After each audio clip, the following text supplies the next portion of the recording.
एक बार एक इंसान अपनी जिंदगी से बहुत परेशान था। वह हर समय अपने आप को कोसता रहता था कि क्या जिंदगी मिली है मुझे, क्या जीवन है। हर परेशानी मेरे साथ ही है, हर दुख मुझे ही आकर घेरता है, हर झंझट मेरे ही सर पड़ती है। एक दिन इसी तरह अपने आप को बैठा हुआ कोस रहा था कि क्या नसीब है मेरा, क्या किस्मत है मेरी, क्या जिंदगी है मेरी, कि तभी अचानक एक बाज अपने शिकार को पंजों में दबाए हुए एक पेड़ पर आकर बैठ जाता है और वहीं पर अपने उस शिकार को खाने लग जाता है।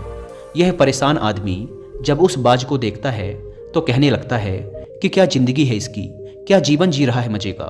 ना इसे खाने की चिंता, ना पीने की, ना पहनने की और ना ही परिवार की। शिकार करता है और मस्त खुली हवाओं में कभी इधर घूमता है, कभी उधर घूमता है, सारे दिन आसमान में उड़ता रहता है। असल जिंदगी तो यही है, जीवन तो ये जी रहा है। और फिर वो आसमान की तरफ देखकर जोर जोर से चिल्लाता है कि काश मैं भी एक बाज होता तो मुझे भी कोई दुख ना होता, मुझे भी कोई परेशानी ना होती, काश मैं भी एक बाज होता। जब वह 2 से 3 बार जोर जोर से चिल्लाता है कि काश मैं भी एक बाज होता तो मुझे भी कोई दुख ना होता, मुझे भी कोई परेशानी ना होती, तो अचानक आसमान में बिजली कड़कने लग जाती है और आसमान से आवाज़ आती है कि हे इंसान, क्या ये हमने सच सुना कि तू हमारी दी हुई जिंदगी से परेशान है और तू एक बाज बनना चाहता है। तो इस आकाशवाणी को सुनकर यह इंसान हैरान रह जाता है और आसमान की तरफ देखकर कहता है कि हाँ, मैं सच में अपनी इस जिंदगी से बहुत परेशान हूँ, क्योंकि हर परेशानी मेरे साथ ही है, हर दुख मुझे ही है, हर तकलीफ मेरे ही साथ है। तो आसमान से फिर आवाज़ आती है कि हे इंसान, एक बार फिर सोच ले, हमने तुझे बड़ी प्यारी जिंदगी दी है, लेकिन अगर फिर भी तू चाहता है कि हम तुझे बाज बना दें तो हम तुझे बाज बना देंगे। लेकिन अगर एक बार हमने तुझे बाज बना दिया तो फिर हम तुझे बाज से इंसान दोबारा नहीं बनाएंगे। तो यह आदमी तुरंत जवाब देता है कि मैंने अच्छी तरह से सोच लिया है कि मुझे बाज ही बनना है, और एक बार बाज बनने के बाद मैं दोबारा कभी नहीं कहूँगा कि मुझे इंसान बनना है। तभी ऊपर से आवाज़ आती है कि जैसी तुम्हारी इच्छा, और वह इंसान बाज बन जाता है। बाज बनते ही वह इंसान खुली हवाओं में उड़ने लगता है, कभी उड़ता हुआ इधर चला जाता है, कभी उड़ता हुआ उधर चला जाता है, और सोचता है क्या मज़े की ज़िंदगी है, असल ज़िंदगी तो यही है, ना कोई चिंता, ना कोई परेशानी, ना कोई डर। वह सारा दिन ऊंचे आसमान में उड़ता रहता है, 2-3 मिनट पंख मारता है, उसके बाद पंख मारना बंद कर देता है और लंबे समय तक हवाओं में तैरता रहता है। इसी तरह हवाओं में तैरते हुए शाम का समय नज़दीक आ जाता है तो वह सोचता है कि मेरे पास रहने का एक ठिकाना भी होना चाहिए, मेरा अपना एक घर होना चाहिए जहाँ मैं रात में आराम कर सकूँ। तो यह सोचकर वह छोटी छोटी लकड़ियाँ इकट्ठा करने लग जाता है और एक ऊंचे पेड़ पर अपना घोंसला बनाने लग जाता है। एक एक लकड़ियाँ इकट्ठा करके वह अपने लिए एक सुंदर सा घोंसला तैयार कर लेता है और रात में उसी में सो जाता है और सोचता है सुबह उठकर शिकार भी करूँगा और सुबह उठकर फिर से मौज मस्ती भी करेंगे, खुली हवाओं में उड़ेंगे। सुबह होते ही वह शिकार की तलाश में निकल पड़ता है, हवाओं में उड़ता रहता है। ऊपर से जाकर देखता है कि कहीं ज़मीन में मुझे कोई शिकार नज़र आए तो मैं तुरंत जाकर उसे दबोच लूँ और वहीं पर खा लूँ, लेकिन उसे कोई शिकार नज़र नहीं आता। काफ़ी समय बीत जाता है, वह लगातार ऊंचाई से शिकार को ढूंढता रहता है, लेकिन उसे कोई शिकार नहीं मिलता। फिर पास ही एक जंगल होता है, यह उस जंगल में चला जाता है, यह सोचकर कि शायद वहाँ कोई अच्छा सा शिकार मेरे हाथ आ जाए। यह जंगल के ऊपर उड़कर शिकार को ढूंढता रहता है, जंगल के अंदर जाकर भी शिकार को ढूंढता है, लेकिन इसे वहाँ भी कोई शिकार नहीं मिलता। शाम का समय नज़दीक आ जाता है तो मायूस होकर वापस अपने घोंसले की तरफ लौट रहा होता है कि रास्ते पर थक कर एक पेड़ के ऊपर बैठ जाता है। जब यह उस पेड़ के ऊपर बैठा होता है तो उसकी नज़र एक बीमार चिड़िया पर पड़ती है जो कि घायल अवस्था में होती है।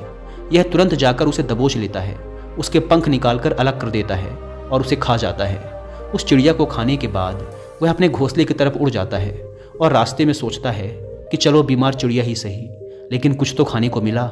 वह अपने घोंसले पर पहुंचकर आराम करने लगता है और सोचता है सुबह एक अच्छा सा शिकार पकड़ूंगा और अपनी भूख मिटा लूंगा।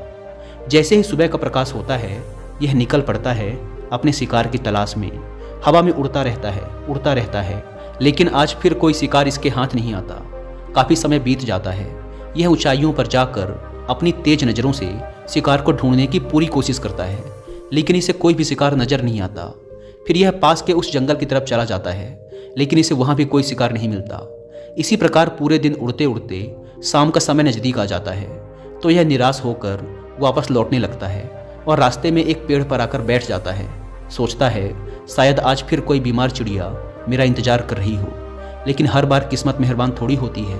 आज इसे कोई बीमार चिड़िया नहीं मिलती। यह थक हार कर वापस अपने घोंसले की तरफ चल पड़ता है और घोंसले पर पहुंचकर भूखा प्यासा ही सो जाता है और सोचता है कल सुबह एक बड़ा सा शिकार पकड़ूंगा और आज की भूख भी मिटा लूंगा। रात को अपने घोंसले में सोया होता है, गहरी नींद में होता है कि तभी एक भयानक तूफान आता है। इस तूफान की हवा इतनी तेज होती है कि इसके घोंसले को उड़ाकर एक जगह फेंकती है और इसे कहीं दूर दूसरी जगह फेंकती है। तो ये जहाँ पर गिरता है वहाँ नीचे एक नोकदार लकड़ी पड़ी होती है जो इसके पंजे में गड़ जाती है और इसे बुरी तरह घायल कर देती है। तूफान के रुकने के बाद बारिश शुरू हो जाती है। तेज बारिश होती रहती है पर यह किसी तरह से पेड़ों के नीचे छुपकर बैठा रहता है। बड़ी मुश्किल से इसकी रात कटती है। जब सुबह होती है तो बारिश रुक जाती है। बारिश के रुकते ही चारों तरफ खुशियाँ छा जाती हैं, चारों तरफ हरियाली छा जाती है। नदियाँ और झरने तेजी से बहने लगते हैं। सब कुछ फिर पहले के जैसा हो जाता है। लेकिन ये बाज अब पहले के जैसा नहीं रहा। इसका पाँव बुरी तरह घायल हो चुका है। इसके पंजे में जो लकड़ी लगी थी उसकी वजह से इसका पंजा बुरी तरह छत बिछत हो गया है। और मैं आपको बता दूं कि बाज का जो पंजा होता है वह उसके शिकार को पकड़ने के लिए सबसे ज़रूरी होता है, क्योंकि बाज अपने पंजों से ही अपने शिकार को पकड़ता है, दबोचता है और फिर अपनी चोंच के माध्यम से नोच नोच कर खाता है। लेकिन अब इस बाज का पंजा बुरी तरह से घायल हो चुका था और वह पिछले 2 दिनों से भूखा भी था। यह शिकार की खोज में थोड़ा सा उड़ता है कि शायद फिर कहीं कोई बीमार चिड़िया इसे मिल जाए। लेकिन कहाँ बार बार कोई बीमार चिड़िया मिलने वाली थी। वह कुछ देर तक उड़ता है लेकिन फिर भूख और दर्द के मारे थक कर एक पेड़ पर आकर बैठ जाता है। वह पेड़ पर आकर बैठ तो जाता है लेकिन उसे पता नहीं था कि यहाँ एक और मुसीबत उसका इंतजार कर रही है। और वह मुसीबत यह थी कि 8-10 कौवों का एक झुंड मिलकर इसे परेशान करने लग जाते हैं। इसके ऊपर आकर इसके घाव में चोंच मारने लग जाते हैं। उन्हें भी पता चल जाता है कि यह बाज घायल है और भूख की वजह से कमज़ोर भी है। यह बाज उनसे बचने के लिए थोड़ा सा उड़ता है और फिर जाकर बैठ जाता है। उनसे पीछा छुड़ाने का प्रयास करता है लेकिन वो फिर इसके पीछे आ जाते हैं। तो यह फिर उड़कर थोड़ी दूर चला जाता है लेकिन वो इसका पीछा नहीं छोड़ते और बार बार इसके पास आकर इसे परेशान करते हैं। कौवे अक्सर बाज के साथ ऐसा करते हैं लेकिन फिर बाज भी उनके साथ एक खेल खेलता है। जब कौवों का झुंड बाज को परेशान करता है और उनका पीछा नहीं छोड़ता तो बाज हवा में सीधी उड़ान भरने लग जाता है। वह तेजी से सीधा ऊपर की ओर उड़ने लग जाता है।